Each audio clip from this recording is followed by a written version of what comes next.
It's kind of hard to make a sequel to Stanley Kubrick's The Shining and Stephen King's book The Shining at the same time, but 2019's Doctor Sleep tried and from some points of view succeeded in making a sequel to both to the book and the movie. I saw this movie back in 2019 on its November premiere, and at the same time, I saw it now in 2020 for its director's cut. And I want to talk about first my experience with The Shining, the movie, and then I'll talk about the director's cut. So, um, when I initially saw the trailer for Doctor Sleep, I was so surprised to see that they made the sequel to The Shining, a movie that I've seen, I think, twice, and the other, well, The Shining is one of those movies that is always referenced by cinephiles and in pop culture. We also saw like a quick scene in Ready Player One for whoever saw that movie. They redone in Ready Player One the scene with the elevator. People who know the movie know what happens in that scene. And I think I first saw The Shining like in 2015, if I remember well. Well, no, I'm wrong. I saw it in 2009, so it was like 11 years ago. Oh my god. And if I remember well, when I first saw The Shining, I was like, what's what's this movie? Why everyone is praising it? Okay, Jack Nicholson goes crazy and it's filmed and it's boring me. And I gave it like a 7 out of 10.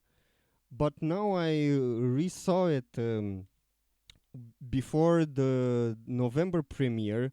Also, I want to talk about this premiere that Doctor Sleep had because it's very interesting with things that happened to this movie. I saw it in 2019, I think 6th of November. I resaw The Shining, and then I was completely surprised about. Okay, yes, Jack Nicholson is amazing in this movie, and Shelley Duvall is also amazing in the movie. They play they are extraordinary actors.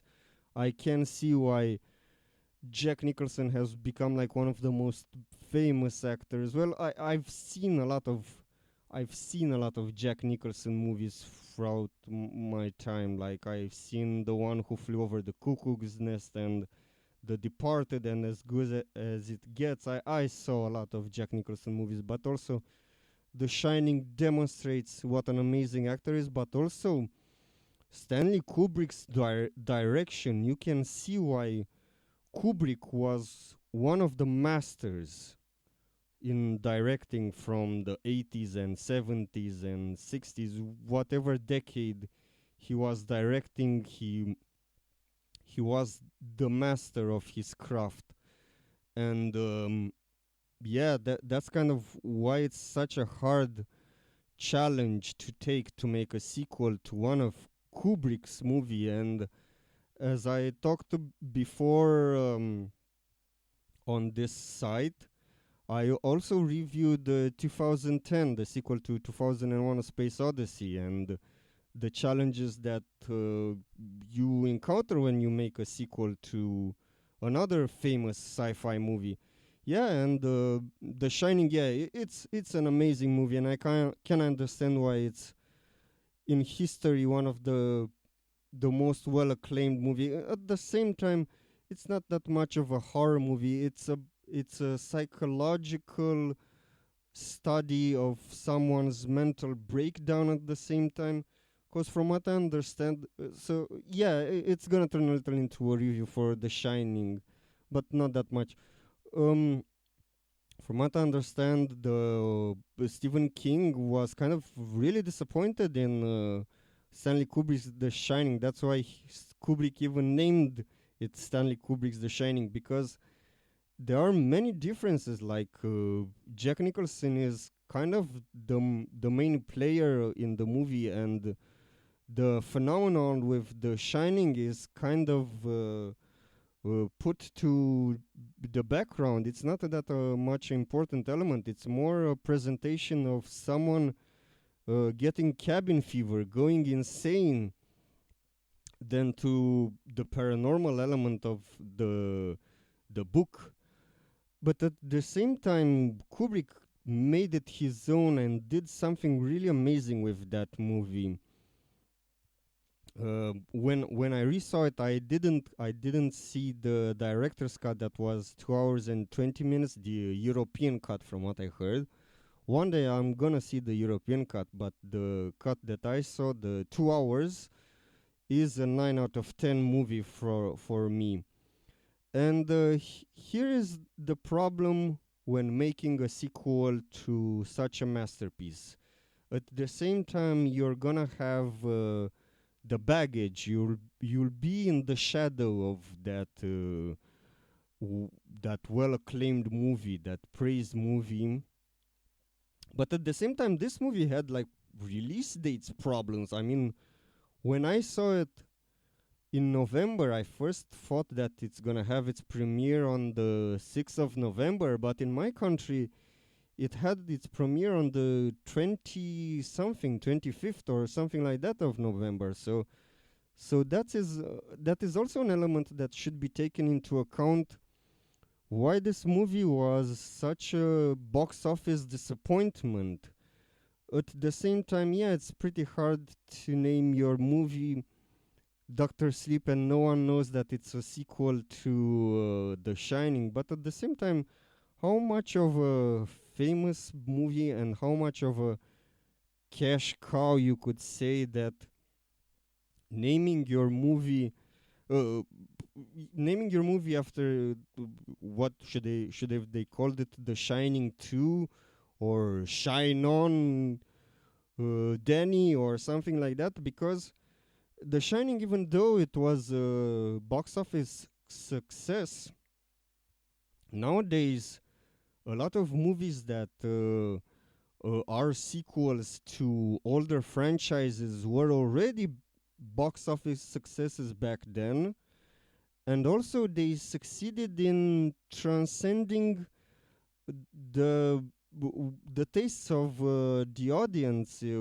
what they like to see in cinemas. Like, for example, the Creed movies, who are sequels to Rocky. Rocky was already successful back in the day, and at the same time, um, that's also kind of a modern movie. And Star Wars was always successful, and that's not a pretty hard challenge to make a sequel to an already successful franchise.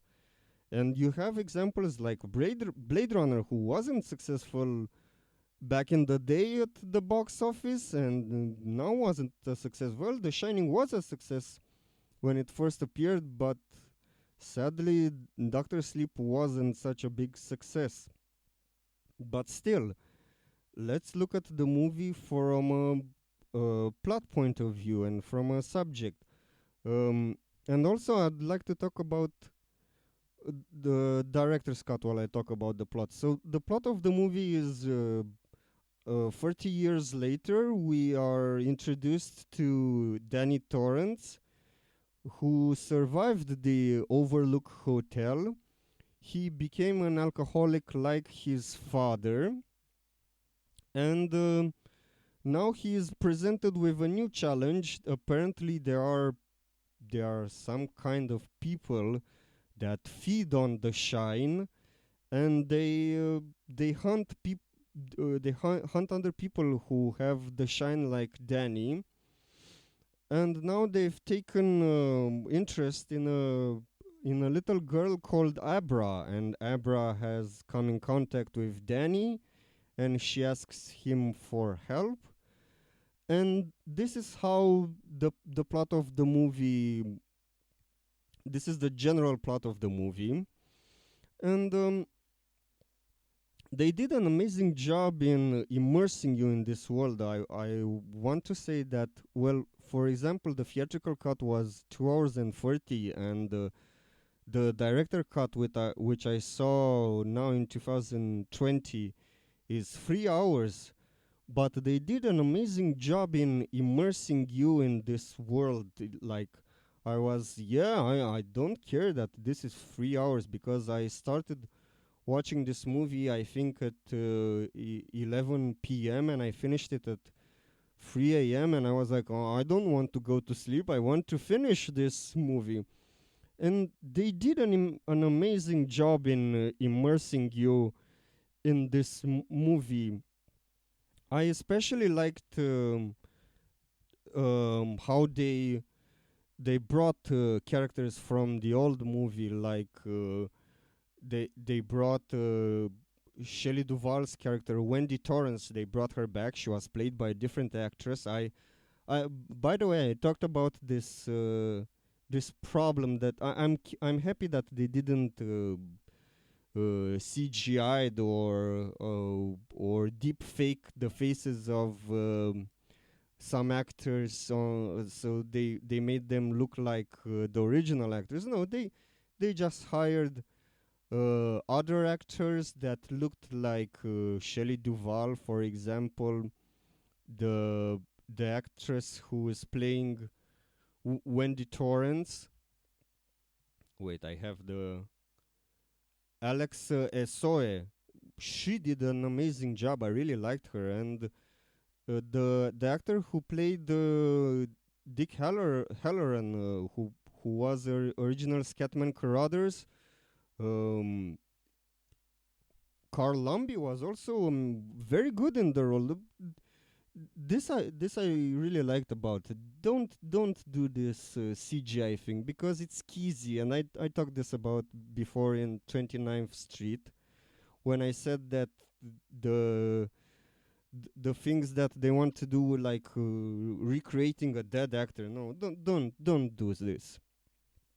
And I liked a lot the acting. I liked the actor who played the young Danny Torrance, and I really liked Ewan McGregor, who is playing older Danny Torrance. Ewan McGregor is an amazing actor, and I'm always happy to see him playing in different roles. I also saw him in Birds of Prey or the Harley Quinn movie, and he was one of the shining parts of that mediocre movie that was Birds of Prey, and I'm always happy to see Ewan McGregor, although he's now very famous for his role in Star Wars. He is a very good actor, and the movie, I really liked it a lot from a visual point of view. But this is when I get to also some of the bad parts of this movie, because, for example, in my opinion, this movie didn't do something original. It just presented you scenes, and it just went direct. It presented you things happening, although it was very immersive, so I was like inside of this world. It didn't have the the soundtrack that The Shining had. It didn't have the audio flair that The Shining had. For example, there was this scene in The Shining where Danny Torrance was cycling around the hotel, and Stanley Kubrick did an interesting thing with sound, where you could hear Danny's bicycle running on carpet, then on the hardwood floor, then on the carpet, and on the hardwood floor, and that created an impression of unrestfulness that I really liked, and things like that were missing in the movie. It had Doctor Sleep has the let's say the advantage of special effects, because there was one scene with Rose the Hat, which is like the main villain of the movie, Rebecca Ferguson, who plays her. She is the leader of the group of people who want to feed on persons who have the Shining. And there is one scene where she travels. Let's say I don't want to go that much into spoilers for this movie. There is a scene where she travels from a place to another, and that scene was extraordinarily done. There are some scenes like fantasy psychological scenes that happen in this movie that I really like, that were very visual. And let's talk for a moment on Rebecca Ferguson, who plays Rose the Hat. At the start of the movie, she is presented where she and her group uh, capture a person who has the shine, and that scene where she coerces that girl to come with her, to trust her. It reminded me a lot of It Chapter One, where Pennywise convinced Georgie to put his hand down the drain to get his boat back. So those scenes really reminded me a lot. In from that point of view, you can see Stephen King, that sometimes he uses elements from his other books, but also he adapts them to the other book. He has his own elements that he that are predominant in his books, but at the same time he adapts it for the new story. Because there was also a scene uh, where Danny and Cliff Curtis, who is another great actor that is in this movie, they went to do something, and Cliff Curtis was talking about when he shot a deer. His character was talking when he shot a deer, and that also was interesting character development. So those elements, you can see why Stephen King has been such an amazing amazing writer. So there are a lot of good elements to this movie, but I think the bad parts, but well, not so bad parts, the parts that made this movie kind of mediocre, was that it lacked in originality. It had uh, good good execution. It's very competently made. I'd say sometimes that like the movie had scenes and it was immersive, but the music wasn't that memorable. It had like a basic soundtrack. I liked when they inserted all these songs, but um, also there was like this predominant color of green, this predominant shade of green that I really liked. At the same time, it is very atmospheric. The story was very good. At the same time, I said before that I wanted like to be more original, because there was scenes when they referenced The Shining, and at the same time, when they referenced The Shining, I think that's when the movie, for a better choosing of words, it shined the most. At the same time, I want to point out that before I got to see Doctor Sleep when I was very small, I also saw the TV miniseries The Shining, uh, that was made like back in 1997, and it was supervised, and if I remember well, I think it was also directed by Stephen King. Well, no, it was just produced by Stephen King, because he was always frustrated with Stanley Kubrick's adaptation, and there is also a documentary at the end of Doctor Sleep that he talks about um, that the original ending for The Shining was burning, was fire, and the ending for Stanley Kubrick's The Shining is ice, is cold, and the miniseries tackled this, and in some points of view, you could say that it characterized better than the character of Jack Torrance. Well, it didn't characterize him better, but it made him more human, and that's a thing that I liked about the miniseries.